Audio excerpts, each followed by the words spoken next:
여호수아 3장 1절부터 17절까지. 여호수아 3장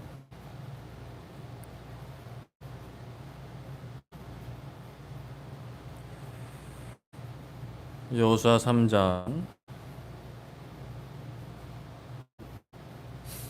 여호수아 3장 1절부터 17절까지 말씀 중에 1절부터 10절까지만 가도록 하겠습니다. 여호수아 3장 1절부터 17절까지 말씀 중에 1절부터 10절까지만 교독하도록 하겠습니다. 또 여호수아가 아침에 일찍이 일어나서 그와 모든 이스라엘 자손들과 더불어 시딤에서 떠나 요단을 이르러 건너가기 전 거기서 유숙하니라. 백성에게 명령하여 이르되 너희는 레위 사람 제사장들이 너희 하나님 여호와의 언약궤 매는 것을 보거든 너희가 있는 곳을 떠나 그 뒤를 따르라.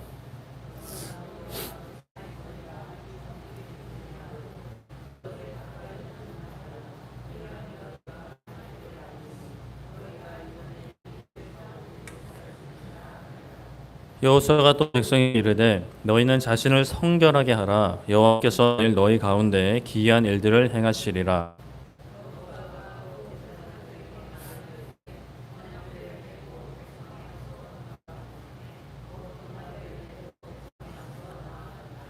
여호와께서 여호수아에게 이르시되 내가 오늘부터 시작하여 너를 온 이스라엘의 목전에서 크게 하여 내가 모세와 함께 있었던 것 같이 너와 함께 있는 것을 그들이 알게 하리라.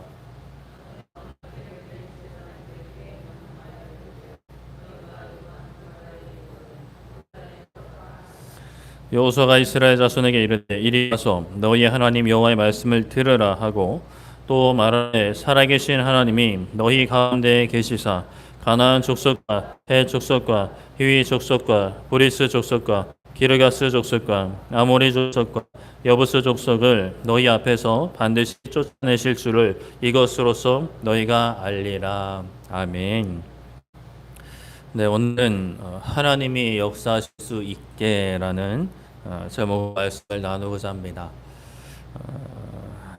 인간이 그 컴퓨터를 발명하고 거기에다가 인터넷을 발명하고 전 세계인의 삶은 엄청나게 바뀌었습니다.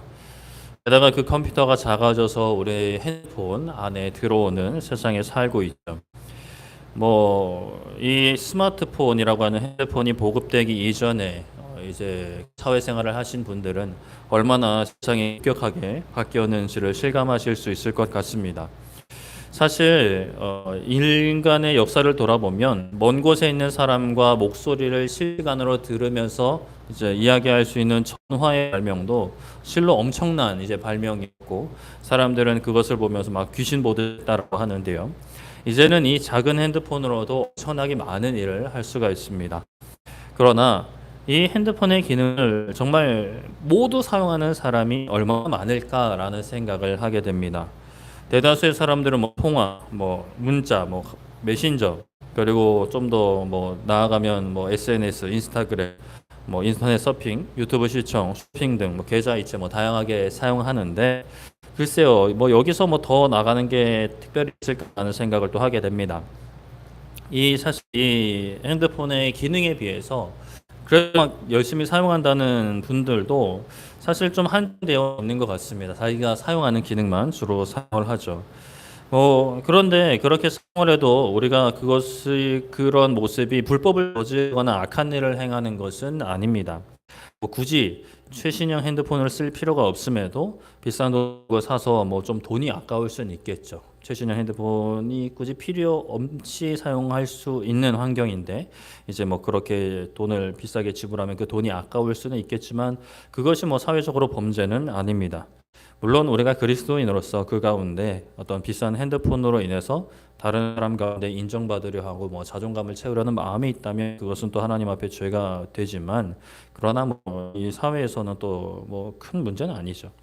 그런데 이러한 고성능의 핸드폰을 가지고 내가 쓰는 기능만 쓰면서 이 핸드폰의 기능은 여기까지다 이 핸드폰은 한계가 있다고 생각하는 것은 좀 문제가 있습니다. 뭐 그렇다고 잡혀가진 않겠지만, 그러나 그렇게 살아가는 사람은 굉장히 좀 부적절한 삶이죠. 거기다가 더 나아가서 이 핸드폰을 탓하거나 핸드폰을 판 사람을 탓하거나 핸드폰 만든 제조사에 가가지고 왜 핸드폰을 이렇게 만들었냐라고 탓하는 것은 어리석은 것이고 불합리한 것입니다. 우리는 이 핸드폰보다 훨씬 아니 정말 비교할 수 없을 만큼 전지전능하신 하나님을 알고 믿고 동행하고 있습니다. 그러나 우리가 어떤 이유에서든지 이 하나님의 능력을 다 누리고 있지 못하면서 하나님은 원래 그런 분이고 하나님은 이 정도밖에 안 되는 분이라고 생각한다라고 한다면 그것은 개인적으로 굉장히 엄청난 손해일 뿐 아니라 하나님을 멸시하는 것이며 하나님 앞에 엄청난 죄가 되는 것이죠. 그렇다면 우리는 여기서 질문을 해봐야 됩니다. 나는 하나님을 얼마나 누리며 살고 있는가?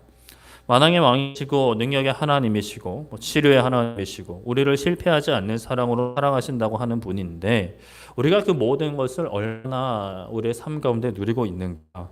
누리지 못하고 있다면 어디서부터 잘못되고 또 어떻게 해야 우리가 누릴 수 있는가를 우리가 깊이 생각을 해봐야 합니다. 오늘 말씀에서 드디어 이스라엘 백성들이 가나안 땅으로 들어가고자 하는 모습이 나타나는데요. 하나님께서 여호수아에게 두려워하지 말고 가라 하셨고 루벤, 갓, 므낫세 반지파의 문제도 이제 뭐 약속된 대로 잘 이제 이야기가 됐습니다. 그리고 정탐꾼을 보내어 가나안 온 주민들의 마음이 살살 녹아 있다라는 것도 확인을 했죠. 하나님께서 아주 착착 준비해 놓고 계시다는 것을 뭐 다 알지는 못해도 뭐 큼지막한 것들을 충분히 이제 알게 된 상태입니다. 이제 여호수아가 1절에 보면 아침 일찍 일어나 요단강으로 나아갑니다. 요단강 가까이 진을 치고 사흘 후에 두루 다니면서 지친 백성들한테 이제 지침을 내리는데요. 명령 내리는데요. 레위 사람 제사장들이 하나님 여호와의 언약궤 매는 것을 너희들이 보거든 너희가 있는 곳을 떠나 그를 따르라라고 명령을 합니다. 무엇을 따라갈지 어디로 가야 할지 분명히 알려줍니다. 여호수아도 아니고 장군들도 아니고 하나님의 궤를 따라가야 함을 분명히 하고 있죠.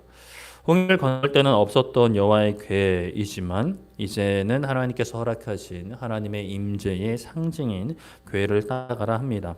사실상 뭐 하나님을 따라가라라고 하는 것과 다르지 않는 개념이죠. 하나님을 따라가는데 이제 하나님의 궤에 따라가는데 거리가 2,000규빗쯤 되게 하라라고 합니다. 약 900m 정도인데요. 꽤 거리가 되죠.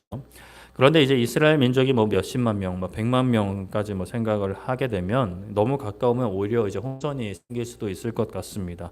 최대한 많은 사람들이 볼 수 있게 적절히 떨어져 가야겠죠. 이전에 이 길을 지나보지 못했으니 떨어져서 어디로 가는지 분명히 알고 따라가라라고 하는 겁니다. 길을 앞서 보내면 행할 길을 알게 될 것이다라고 지침을 내리죠. 여기서 우리는 굉장히 중요한 삶의 원리를 발견하게 됩니다. 우리는 모두 인생을 처음 살아보죠. 어디로 가야 할지 모를 때가 많습니다. 어디로 가야 할지는 알아도 어떻게 가야 될지 이제 모르는 경우가 많죠. 먼저 걸어간 사람들의 말을 들으며 참고하고 또 많은 도움을 받기도 하지만 결국 우리는 하나님의 인도하심을 받아야 합니다. 하나님께서 나의 삶 가운데 앞서 가시게 해야 하는 거죠. 여호수아 당시에 일단 궤와 떨어져 가야 했던 것은 하나님의 궤를 가까이 하면 안 되는 그런 어떤 그 당시에 그 삶의 모습들 하나님의 명령들이 있었습니다. 어느 정도 거리를 두어야 했죠. 앞에서 언급한 것처럼 사람이 많아서 잘 보기 위한 것도 있었지만 평소에도 이 궤라는 것은 지성소 안에 있었고 지성소는 또 성소 안에 있었고 성소는 또 바깥 울타리고 이제 외부인의 그냥 일반 백성들의 이제 출입도 제한하는 그런 여러 이제 그 장치 속에 궤를 보관했습니다. 아직 죄의 문제가 완전히 해결되지 않는 사람들은 아예 그 궤가 있는 지성소에는 들어가지도 못했고 제사장 중에 대제사장만 한 번 들어갈 수 있는 굉장히 구별된 곳에 궤를 보관하고 있었죠. 가까이에서는 안 됐습니다. 그런데 오늘날은 하나님께서 예수님을 통해 우리의 죄의 문제를 해결해 주셨고 예수님을 구주로 영접한 사람들에게 성령 하나님으로 우리와 함께 하십니다. 그 하나님께서 우리 안에 계시는 거예요. 구약에서는 하나님의 그냥 하나님의 상징이란 말이에요. 사실 하나님은 아닙니다. 하나님의 상징인 궤도 가까이 갈 수가 없었어요. 그런데 그 하나님께서 이제는 직접 우리 안에 와서 살고 계시다라는 사실이죠.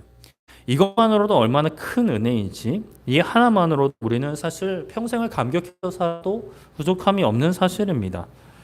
사실 하나님이 우리 안에 계시고 아무것도 안 하셔도 그냥 감사하고 놀라운 일이에요. 대통령이나 뭐 굉장히 유명한 연예인, 내가 정말 우상처럼 생각하는 사람이 우리 집에 와서 가만히 앉아 있다고만 해도 우리는 굉장히 부담스럽게 막 기뻐하고 좋아할 겁니다. 물론 그게 10년이 되고 20년이 되면 좀 뭐라도 해야 되지 않겠어요라고 이야기할 수 있겠지만, 그러나 또 하나님은 또 다르죠. 아무것도 안 하셔도 우리 평생을 높이며 떠받들며 살아도 모자란다. 이미 행하신 일들이 있으니까요. 그런데 하나님께서 우리의 삶을 인도하신다라는 사실이에요. 교회를 통해 이스라엘 백성들이 나아갈 방향을 알려주셨던 것처럼 우리 가운데 우리의 삶을 인도하신다라는 거죠. 말씀을 깨닫게 하시고 우리 마음에 선한 소원을 두십니다. 물론 하나님께서 주시는 마음과 세상이 주는 마음을 잘 분별해야 하는데, 그러나 이제 분별할 수 있도록 말씀을 깨닫게 해주시기 때문에 성령님은 우리에게 소원을 주시고 바른 길로 인도하고 계시는 거죠. 또 하나의 중요한 원리, 괴가 앞서갔다 합니다. 단순히 그냥 거리만 떨어져서 같이 간 게 아니라 앞서갔어요. 백성들이 뒤따라갔습니다. 우리가 무슨 일을 할 때에 무조건 하나님이 먼저 일하시게 해야 합니다. 이것은 정말 절대적으로 지켜져야 하는 원리입니다. 하나님께서 하시면 내가 하는 것이고, 하나님께서 길을 열어주시면 우리가 가는 겁니다. 내가 하고 싶어서 막 하고 막 달려가면서 하나님 한 번씩 도와주세요 이런 개념은 아닌 것이죠. 무조건 하나님이 먼저 가셔야 하는 것입니다. 그럼 그건 도대체 어떻게 하는가? 무조건 먼저 기도하는 거죠. 먼저 하나님의 뜻을 묻는 겁니다. 하나님께서 무엇을 기뻐하시는지 묻는 것이죠. 그리고 내 마음에 드는 생각과 마음도 말씀드리면서 하나님께 분별해 달라고 기도하는 겁니다.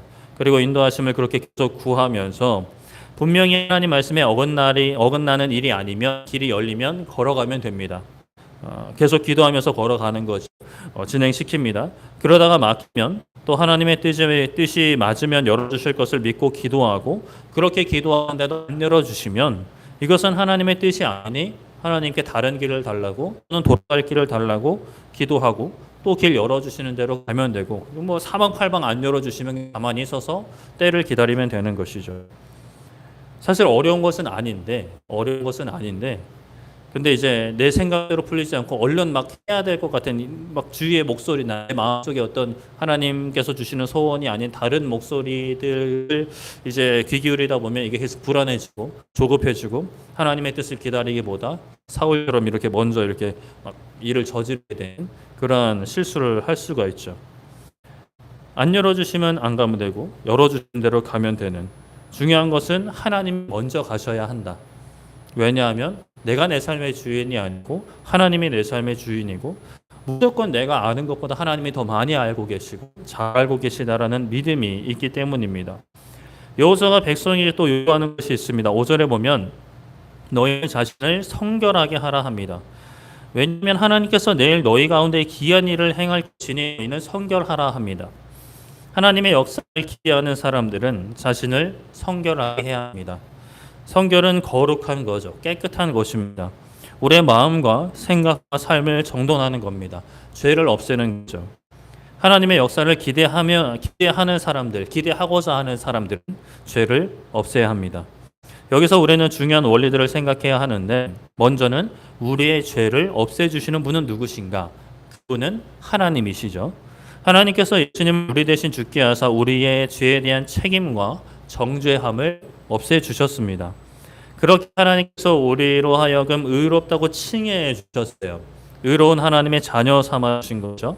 그러니 우리는 의롭다 칭함을 받았으니 우리는 죄에서 떠나야 합니다. 죄를 죽여놔야 하는 거예요.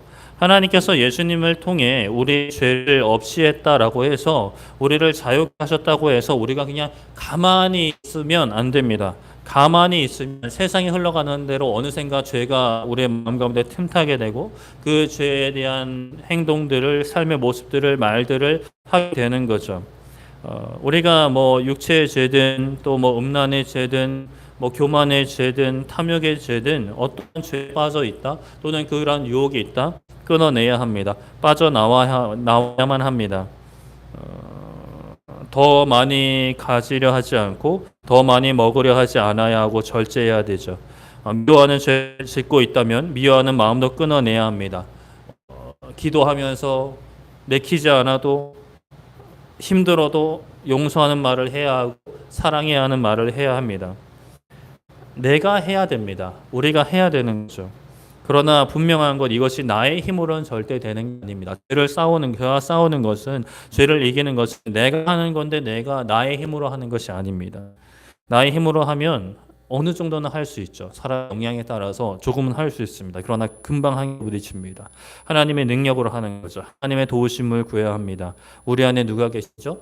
성령 하나님께서 계시니까요. 그 성령 하나님께서 말씀을 통해 깨닫게 해주시고 그 깨달음을 통해 우리에게 힘을 더해 주십니다. 예수님을 통해 나를 죄와 사망의 권세에서 건져내셨다라는 것을 일단은 분명히 알고 믿고 지금도 성령 하나님께서 내 안에 계셔서 역사하고 계시다, 도우고 계시다라는 것을 믿고 죄악된 삶의 모습들, 마음들, 말들을 끊어내야 되는 거죠. 하나님께서 밥상 다 차려주신 거예요. 밥상 차려주셨고 우리는 떠먹기만 하면 되는 거죠. 내가 그렇게 맛있는 밥을 떠먹는데 내가 떠먹는다고 해서 이것을 어떤 공로를 주장할 수 있는 일이 아닙니다. 떠먹는 것도 물론 때로는 이게 막 너무 힘들면 너무 지쳐 있으면 너무 밥을 안 먹어 있으면 떠먹는 것도 막 힘겨 울 수는 있어요. 그러나 그래도 어떻게 해요? 먹어야 되는 거야. 또 먹어야 되는 거야. 그렇게 또 먹다 보면 또 힘이 생기고 더 먹을 힘이 생기고 더 먹을 힘이 생기는 거죠. 밥상을 차려주신 분께 공로가 있지 우리가 떠먹는다고 해서 우리에게 공로가 있는 것이 아닙니다. 우리는 거룩해야 합니다. 죄를 죽여나가야 하는 거예요. 죽였는데 또 생겼어요. 또 죽이면 됩니다. 계속 죽이면 돼요.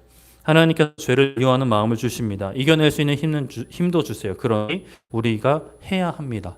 적극적으로 죄를 분별하고 죄가 무엇인지 일단 분별을 해야겠죠. 내 마음속에 막 이 마음들이나 행동들이 죄라는 것을 분명히 인식을 하고 죄를 미워하고 사람을 미워하는 것이 아니라 죄를 미워하고 죄를 죽이는 하나님 기뻐하시는 일을 해야 하는 거죠. 우리가 우리의 죄를 죽이지 않으면 하나님의 역사를 볼 수가 없습니다. 하나님의 역사가 없는 것이 아니라 하나님은 어제나 오늘이나 내일이나 역사하세요. 하나님의 역사는 멈춘 적이 없어요. 그러나 내가 역사를 눈으로 볼 수 없고 느낄 수 없고 동참할 수가 없어요. 내 안에 죄를 죽여나가지 않으면요. 내 안에 죄가 있으면 진행되고 있는 하나님의 역사를 보지 못하고 계속 이제 괴로움의 이제 연속 그 쳇바퀴에 계속 굴러가게 되는 거죠. 이스라엘 백성도 자신을 성결하게 해야 했습니다. 하나님께서 7절에 여호수아에게 말씀하시기를 내가 오늘부터 너 이스라엘의 목전에서 크게 하여 모세와 함께 있던 것을 보여준 것처럼 너와 함께 있는 것을 그들이 알게 하겠다라고 하십니다. 그러니 너는 언약궤를 맨 제사장들이 요단 물 가에 가서 들어가라 명하라 하십니다. 여호수아는 백성들을 불러 선포하고 당부하죠. 지금 너희들이 알아야 할 것이 있다. 10절에 보면 하나님이 너희 가운데 계시는데 너희 가운데 계셔서 앞으로 가나안 족속들을 쫓아내실 줄을 너희가 알아야 한다. 족속들 쫙쫙쫙 나오잖아요. 쫓아낼 줄을 너희가 알아라. 이거 믿으라는 것과 똑같은 말이죠. 너희는 그 땅을 차지할 것을 알아라. 믿어라. 하나님께서 그렇게 하실 것을 알아라. 믿어라 합니다. 우리도 알아야 됩니다. 우리를 통하여 놀라운 일을 행하실 것을 알아야 합니다.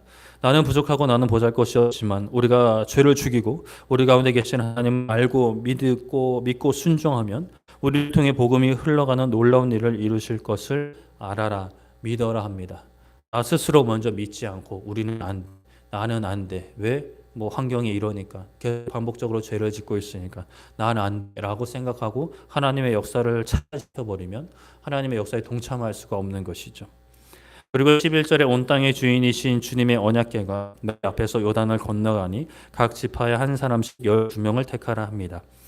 그들이 해야 할 일은 좀 나중에 나옵니다. 궤를 맨 제사장들의 발바닥이 요단물을 밟고 멈추면 요단물 곧 위에서부터 흘러내리던 물이 끊어지고 한 곳에 쌓여 설 것이다 합니다. 하나님이 행하실 일을 선포하는 거죠. 그렇게 드디어 역사의 날이 되어서 백성들이 요단을 건너갈 채비를 합니다. 다리를 건너는 것도 배를 만드는 것도 아니었죠. 그저 몸과 마음을 거룩하게 하고 하나님이 행하실 일을 봅니다. 제사장들이 언약궤를 메고 나아갑니다. 때는 곡식을 거두는 시기였고 요단강이 범람하던 시기였죠. 그냥 사람이 그냥 이렇게 건너갈 수는 없는 그런 상황이었습니다. 그런 상황에 그런 시기에 그때 제사장들이 하나님의 궤를 맨 제사장들이 먼저 가서 그들의 발을 요단강에 담그자 그들의 발이 물가에 잠기자 위에서부터 흘러내리던 물이 그쳐서 사르단에 가까운 매우 멀리 있는 아담 성읍 변두리에 이런 한 곳에 쌓였고, 그러니까 물이 이제처럼 모이는 거죠. 염해 밑에 있는 사해로 흘러가는 물이 온 끊어지게 되었다. 꽤나 이제 넓은 지역이 이제 끊어진 거죠. 요만큼 이렇게 된 게 아니라 꽤나 넓은 지역이 이제 막아버린 겁니다. 그것도 범람기에 말이죠. 그러자 백성들이 여리고 앞으로 바로 건너가게 됩니다. 하나님의 언약궤를 맨 제사장들이 요단강 그 가운데 마른 땅에 굳게 섰고 백성들은 요단을 건너갑니다.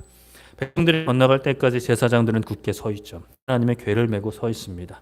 그 하나님이 지금 우리와 함께하고 계시고 그냥 멀리 계시는 게 아니라 우리 안에 계시다라는 사실을 우리는 알고 믿어야 합니다. 그런데 우리가 이 땅에서 우리의 일상의 문제로 크고 작은 문제로 걱정하고 두려워하는 거, 분노하는 거 이치에 맞지 않은 일이죠. 마치 막 2,300만 원짜리 스마트폰을 사서 전화 통화만 하는 것보다 아니 심지어 막 그냥 라면 받침, 냄비 받침대로 쓰는 것보다 더 심각한 일인 것입니다. 우리 하나님은 정말 만왕의 왕이시죠. 만주의 주인이십니다. 하나님께서 우리 안에 계시는 이유는 그저 세상 친구들에게 얻을 수 있는 값싼 위로의 말이나 건네주시려고 우리 안에 계신 것이 아니죠. 하나님의 나라를 보게 하시고 하나님의 나라를 준비하게 하시려 합니다. 복음을 전하게 하시려 함이죠. 하나님이 일하실 수 있도록 우리는 하나님을 믿어야 됩니다. 마음이 조급해지더라도 하나님보다 앞서 나가서 일을 그르치거나 앞서 나가서 막 걱정하고 두려워하고 불안해하는 삶을 우리는 사실 청산해야 되는 거죠. 사실 일을 좀 그르쳐도 하나님은 그것조차 합력할 선을 이루십니다. 그러나 중요한 것은 우리가 항상 하나님께 물으며 나아가야 하는 것이죠. 그리고 거룩해야 합니다. 죄를 죽여나가야 합니다. 교만의 죄, 시기 질투의 죄, 분노의 죄, 성적인 죄, 탐욕의 죄, 게으름의 죄 등 하나님께서 기뻐하시지 않는 모든 모습들, 하나님 외에 다른 것을 의지하려는 마음들, 나 자신이 왕이 되려 하는 마음들 다 죽여나가야 하는 거죠. 그렇게 하나님의 인도하심을 받는 자, 놀라운 하나님의 역사를 보게 될 겁니다. 하나님의 나라를 보게 될 겁니다. 말씀을 통해 보게 될 것이고 우리의 눈을 통해, 자손들의 눈을 통해 보게 될 것입니다. 세상의 기준으로 높은 자리에 올라가기 위해서 이렇게 하는 것도 아니고 세상의 기준으로 성공하기 위해서 막 천수를 누리며 아프지 않고 살기 위해서 이렇게 하는 것이 아닙니다. 물론 하나님께서 그런 복을 주기도 하시지만 우리는 하나님께서 우리에게 허락하신 사명을 감당하기 위해서 하나님의 칭찬받는 삶을 살기 위해서 하나님이 주인 되신 마땅한 삶을 살기 위해 이렇게 가야만 하는 것이죠. 저도 항상 승리하는 것은 아니지만 그러나 이렇게 말씀 앞에 다시 한번 엎드리고 붙잡고 기도하는 것입니다. 그렇게 우리가 정신을 차리고 다시 하나님의 나라를 볼 수 있고 하나님을 의지할 수 있기를 말씀을 붙잡고 기도해야 하는 거죠. 그렇게 약속의 땅으로 복음을 전하는 삶으로 하나님을 바라보는 삶으로 나아갈 수 있는 우리 모두 2025년 되기를 소망하고 축복합니다. 말씀을 정리했습니다. 여호수아가 백성들에게 궤를 따라갈 것을 명령합니다. 그리고 하나님의 기이한 일을 보기 위해 너희는 성결할 것을 명령합니다. 하나님께서 여호수아에게 너를 크게 하겠다 하시죠. 그렇게 제사장들이 궤를 메고 요단강에 발을 담그자 먼 북쪽에서부터 물이 마르게 됩니다. 백성들이 강을 건너는 동안 제사장들이 굳게 강바닥 가운데 서 있는 거죠. 그 하나님께서 우리 안에 계시다라는 사실, 우리가 너무나 머리로는 잘 알고 있는데 살면서 많이 놓치는 너무나 중요한 사실입니다. 하나님 우리 안에 계십니다. 그 하나님께서 일하셔야 하는데 우리가 거룩한 삶을 추구하지 않고 그저 반복된 죄를 내버려 두고 또 하나님 먼저 나아가시기 전에 우리가 막 앞서 나아가는 것, 그것을 우리는 이제 끊어내야 합니다.